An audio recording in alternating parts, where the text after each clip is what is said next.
many effective jiu-jitsu sequences are what my instructor Seth Champ calls two-door jiu-jitsu.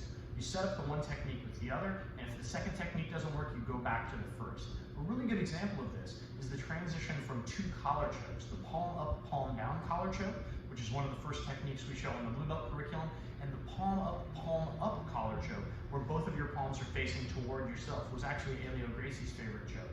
And so these two work really well together. I'm going to show you the palm up choke today and how it interrelates to the palm up, palm down choke. So if I'm in the closed guard and Jesse's on top, so much of this technique is about the first grip. So I need to get a good first grip. I'm going to open his gi and push. My hand goes in, but I don't close my hand yet. I'm going to pull it tight to make it before I make a grip. Now I'm going to make a grip and I'm going to bend my elbow. The reason for this is if Jesse tries to posture up now, it's going to be very difficult. He's trying to lift my whole body with his neck. If I just reach and Jesse tries to posture up, I'm never going to be able to choke him. So what I need to do is open, push, and feed. Only now do I close my hand and bend my elbow. I'm trying to bend my elbow down to my hip.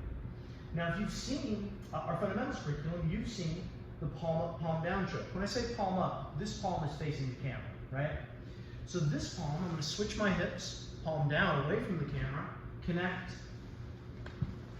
and make the choke. Right? So we're not going to go into that choke in detail. That's on the blue belt curriculum. But a lot of times, especially if you've caught this on somebody a few times, they're going to defend with that hand, right? And there's no way I'm going to get to his neck.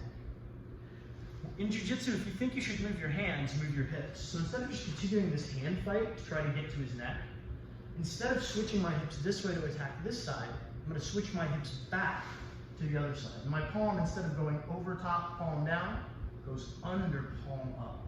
See that? My palm is toward the camera. It's going to go in his gi. Now, I'm going to roll my wrists toward myself, sit up, taking my right ear to Jesse's right here. And as you can see, he taps pretty quickly. This is actually a more powerful choke than the palm up, palm down choke, where my hands are like this. Instead, my hands are like this, rolling my wrists like that. The reason it's more powerful is that you do more pull-ups like this than you can like this, right?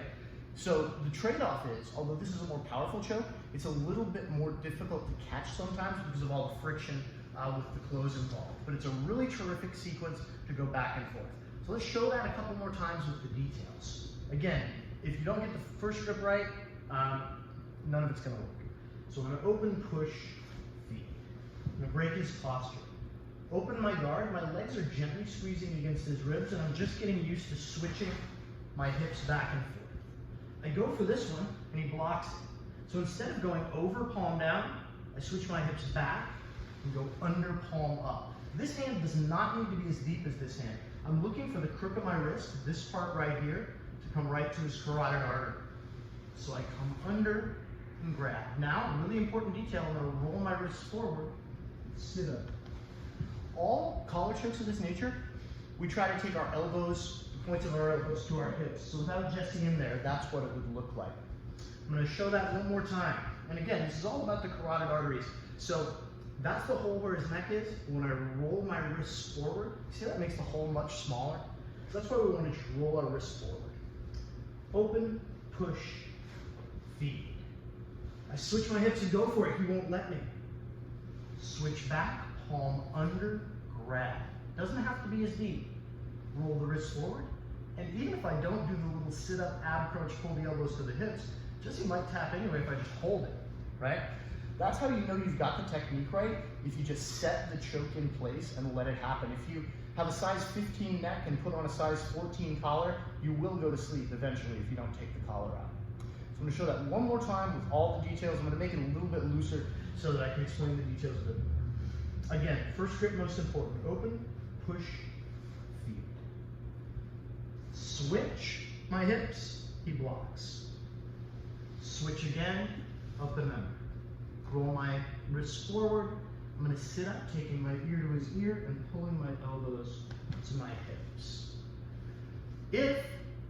Sometimes you're going to have to, when I say two-door jiu-jitsu, every time one door closes, another door opens. So if he takes away this one, I go for that one. If he reaches for this hand, we can go right back and finish on the other side.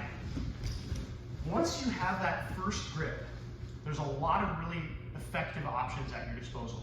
Both of these chokes are terrific things to go for when you have that deep collar grip. If you don't get either of these chokes, then we can start setting up sweeps like the scissor sweep or other collar chokes as well. And all of that we'll cover in other videos. So that's our palm up choke. Pair it with the palm up, palm down choke from the close guard.